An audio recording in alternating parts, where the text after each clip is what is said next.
Did you got? Here it Did you? is. There he is. Wow, that looks just like Feathers ours. Union. Look at that.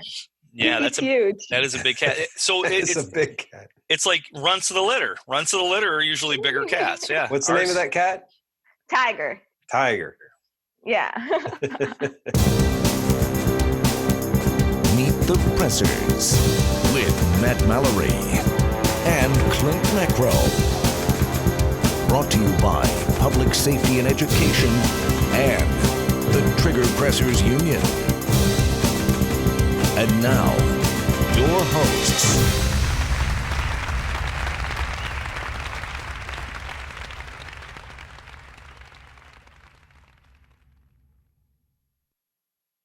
Welcome to Meet the Pressers with Matt Mallory and Clint Macro. This show is about other trigger pressers, people that shoot, people that are educators, people that are instructors, people who are competitors. We also talk about guns, gear, gadgets, and politics and political activism. And today our special guest is Gabby Franco. This episode is brought to you by Mantis. Mantis X helps shooters suck less.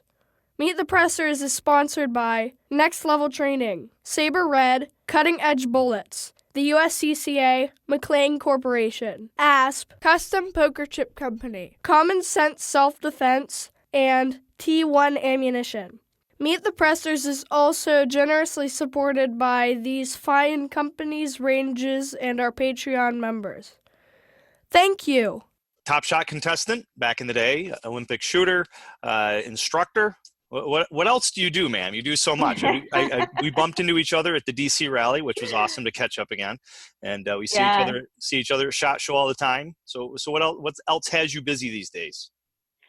Well, just kind of the same, just, advocating for the rights, amazing rights we have in this country and our way of life, and competitive shooting, college. I'm now a college student. There you go. As if I'm not busy enough, I'm also a mother, Army wife, but more than anything, I'm a very proud American and happy to be in your show for sure. Oh, amen. Thanks for coming on. We definitely appreciate that. With the instruction, do you teach constantly, or what's your schedule like as far as teaching firearms? Lately, I have not, and most of the reasons because last year I was full with college and also competitions. I was literally traveling almost twice a month and training a lot. And I have done certain trainings. Last year I was training the FBI. I trained the FBI at the training unit, the instructors. Cool. And so I'm trying to niche in certain areas. I like the law enforcement. Next month, by the way, I'm going to be training the female officers at Pennsylvania State Police. Even though the training is in a month, I already been sending them emails to the officers because I believe in the preparation. I believe on them being successful, I am successful. You know what I mean? So I want them to, when they come to my training, they are as prepared and they understand why those trainings that I told them to do are so important so they can carry on with the same trainings. And basically, I believe I want to be a transformational coach instead of just someone who goes to the training and telling students, shoot this, shoot that, we're done. Right. See you next time. that sounds like typical New York and law enforcement.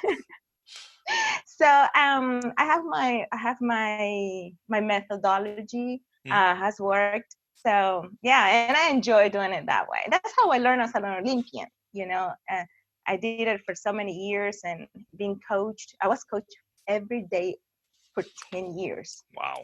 So that gives me an idea. I've been married for 28 years, so I've been coached every day. No, you put your pants on the other way, Matt. Okay, yes, honey.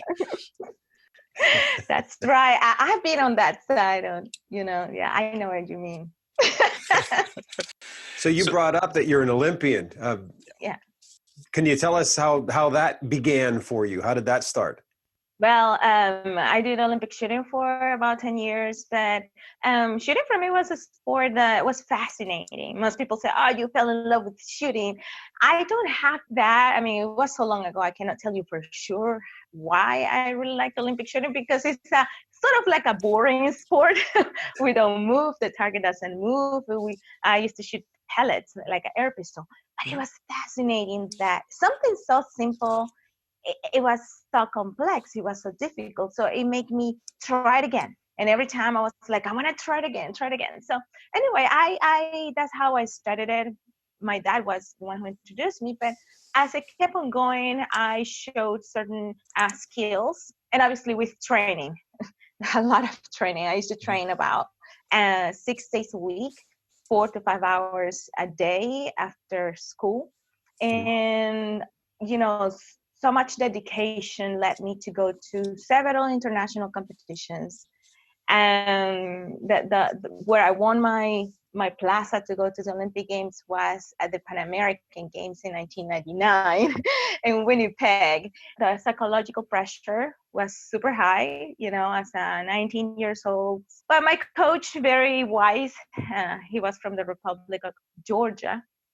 He passed away long ago, but he told me, you know what, whether you win or lose, you're gonna come back, you're gonna have the same amount of legs, the same amount of arms, your parents are gonna be there, your house is gonna be there. It's not the end of the world. So what you need to do is your job, period. And so I shot the match. I was second place, which was exciting, but then I had to go to the finals. And I remember shooting, my last shot was not that good, and I put the air pistol down thinking, that's it, I just dropped, I wasted this opportunity. And I look back because the results were in the screen and on the wall, and I see myself in the second place.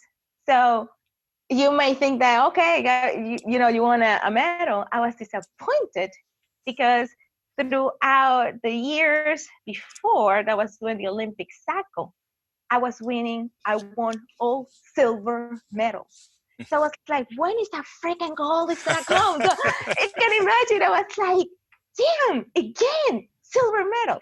And everybody from the other competitors that were from Latin America and the coaches came to me and they were, Gabby, you did it. And I'm like, okay, another silver medal. And then they say, you don't know? I'm like, no, what? Well, gold and silver are direct plazas to the Olympic Games. I never imagined going to the Olympic Games, but I always thought that Olympians were like super athletes, like superhumans, and I probably underestimated myself and the hard work I was doing. But more than that, it was like that dedication of trying to do it better, trying to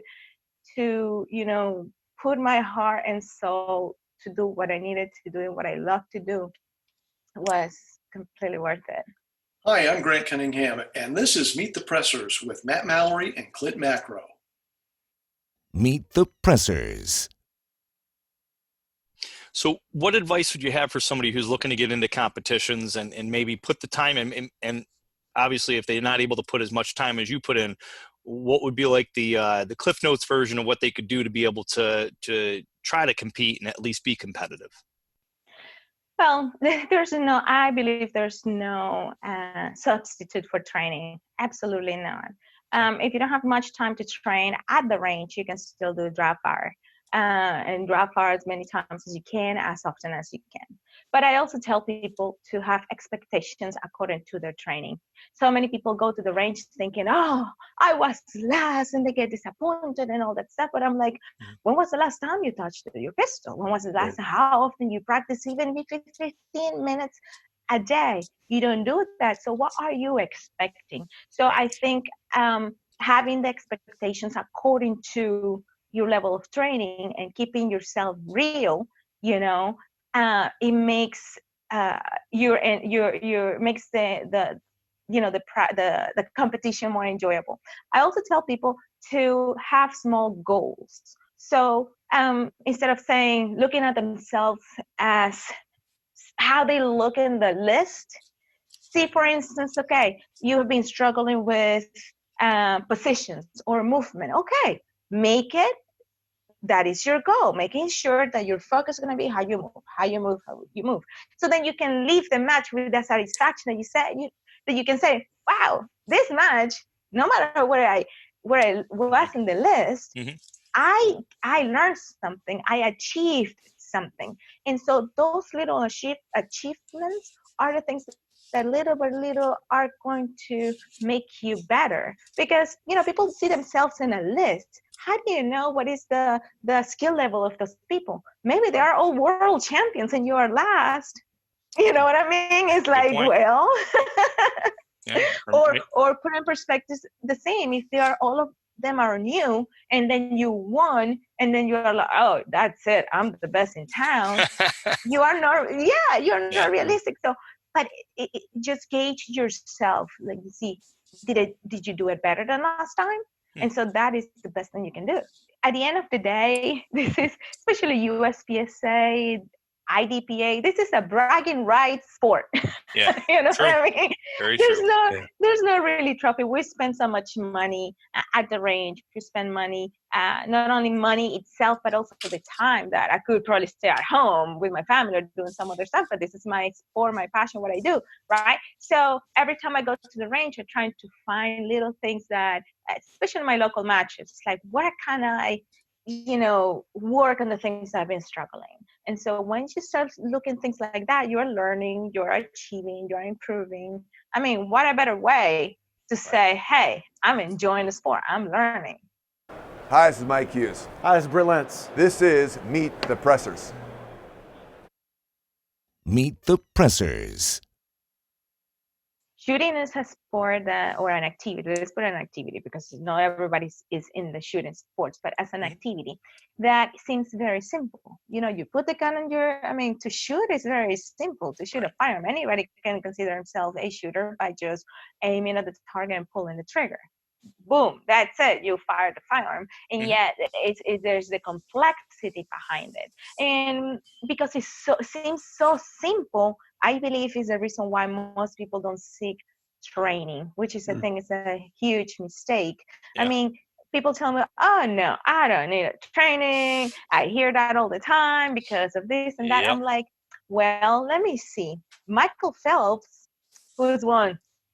I mean, he's the most important and the Olympian who has achieved most medals or won most medals in the Olympics. He has a coach.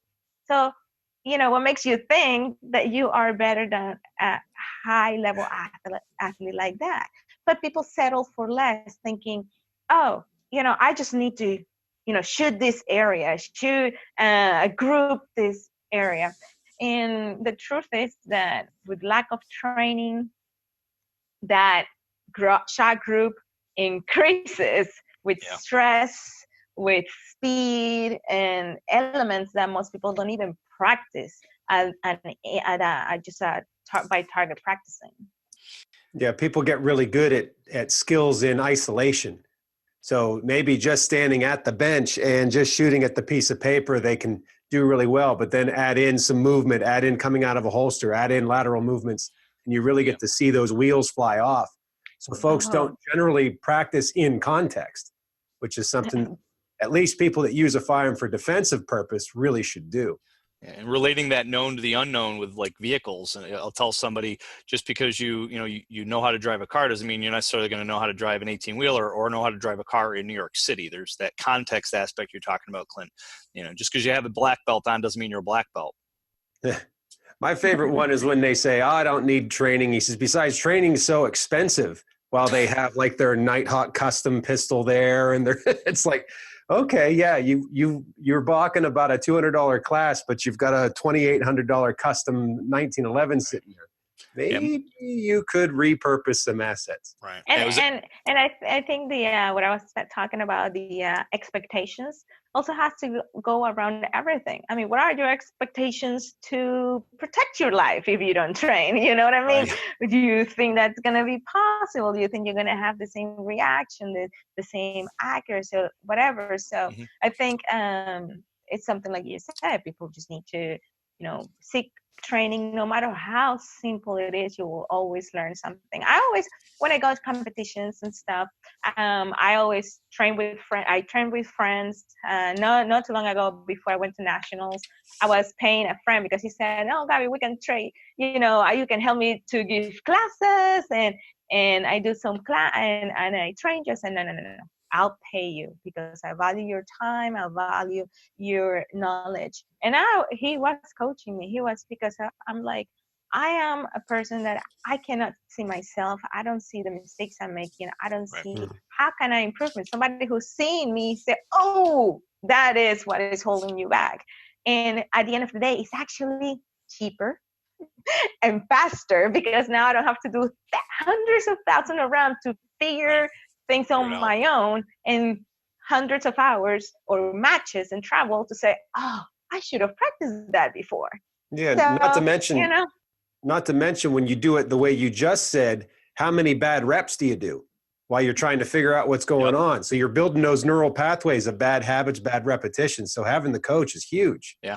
Oh yeah, definitely. It's like the standard is record yourself. If you record yourself and then you watch the video after, you can kind of see what's going on. So having a coach is recording yourself. And yet, and even with that, I mean, I was trying. He's a very good shooter locally in North Texas. His name is Ryan Wilkes, and there was times that he would tell me, "Okay, Gabby, this is what you have to do. This is," and he will show me, right? And I will practice the dry fire moving. And I was like this. And he was like, "Yes, perfect. Okay, load your gun. Get ready. Beep. Shooting. Stop. You are not doing what I just told you to do." Yeah. And that would happen over and over again. Right. Well, not necessarily that. It's just like Clint was saying, the muscle memory that I had before. You see, at the moment when I'm just doing things slowly, yes, when I'm doing things slowly and just thinking about that, fine. But when I want to do things naturally, what it kicks in is my learned skills. You see, so it takes time to break those things. So even watching yourself on a video, you can say, "Oh, I need to improve that." But you go to the range, and even with that, if you don't have somebody next to you who can tell you, in this moment, you're not doing it right, how can you correct yourself? Yep. Yeah, I love to see it when a student, you tell them that they're doing something that they don't do this, don't do, you should do this, and they get it. And then eventually they start catching themselves like, "Oh, that's right." And then you can see it start. That's the change in the neural pathways in their brain. It's actually starting to resonate, and they're starting to catch themselves after they do it. And then eventually they stop doing it completely, and then you can move on to another thing. That's kind of neat. That's what I love to see as an instructor. So of all of the shooting activities that you do, what's your favorite discipline? Well, I really enjoy USPSA. A few years ago, I wanted to go back to Olympic shooting because I love Olympic shooting. And I bought everything, Target, electronic system that I could practice at home in my living room to dry fire and everything. And then I figured out I have some neck issues. And I decided to stop that. So right now, besides Olympic shooting, which I stopped, USPSA is my big favorite. I enjoyed 3-gun competitions when I used to do it, but right now like I said, with my son, family life, college, and all that travel, mastering 3 firearms is hard, and I don't really want to sacrifice time from the other ones that I have that are very important for me. So yeah, USPSA is what I'm doing now. I learned after Top Shot System 4 and got eliminated, I learned to love long range shooting, rifle shooting. It fascinates me, all the science behind it, In pistol shooting, you can all go for the fundamentals and all that stuff. man, my rifle, it's another, to me, it's like another beast. Maybe because I'm not so much into it. It's just knowing, the ballistic, knowing your rifle, knowing the capabilities of your rifle, Right. the windage, and all that stuff. Lots of math. I know. Lots of math. The wind, reading the Common Core math, right?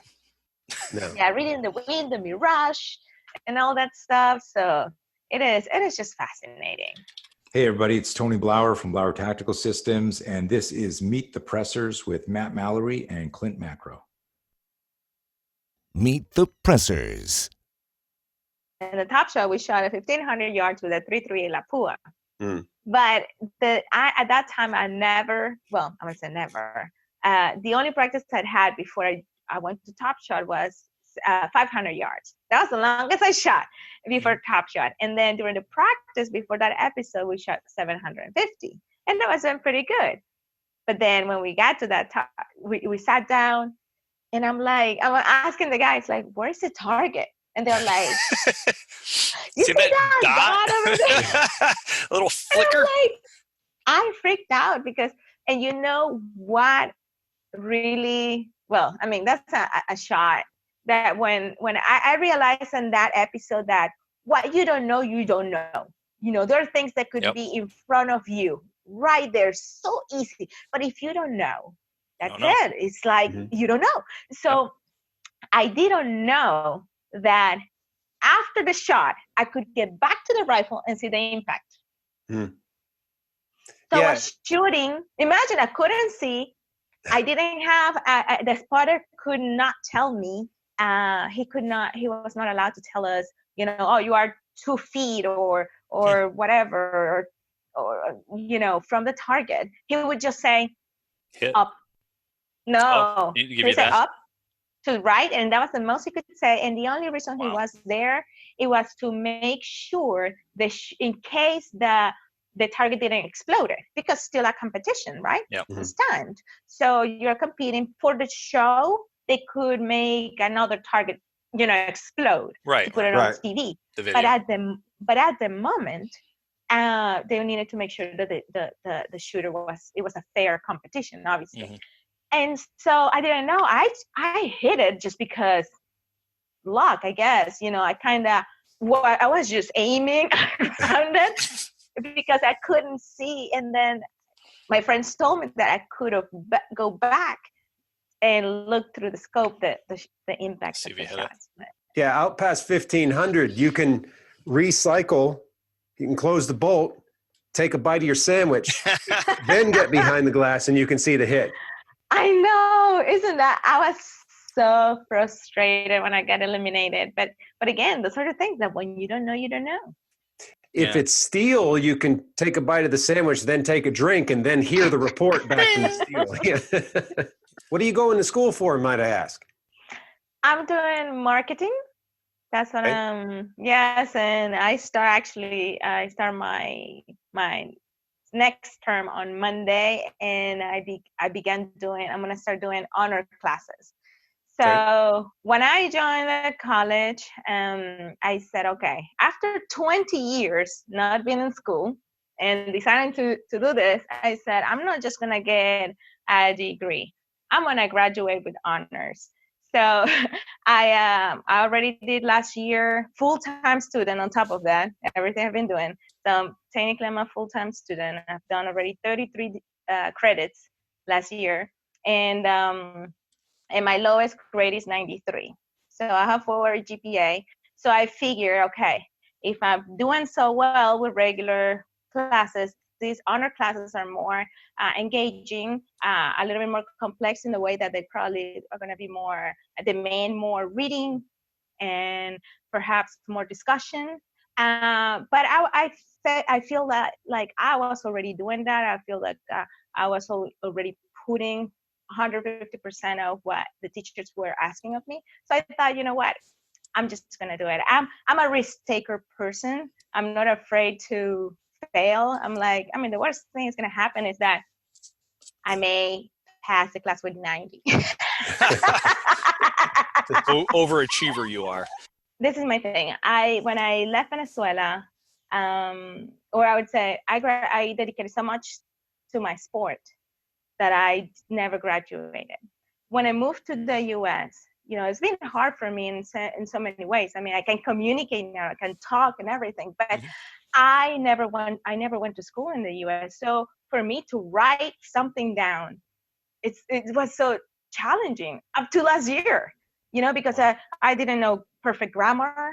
I would still do articles, what I thought I was writing, the articles to the best of my abilities. And the editors will have obviously go in and tweak here and there because what I'm putting on paper doesn't make sense. So to me, I'm learning.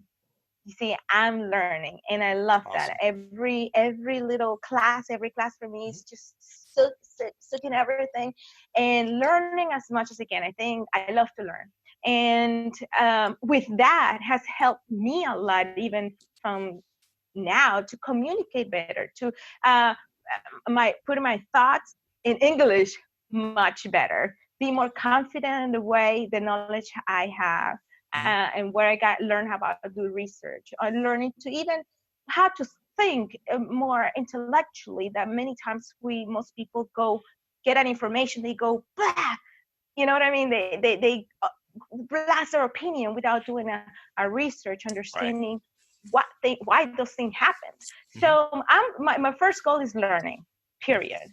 Learning everything. And my second goal, obviously, for myself, my next classes is going to be social media marketing. So I love that. I do a lot of social media. Right. And so I'm learning as I go.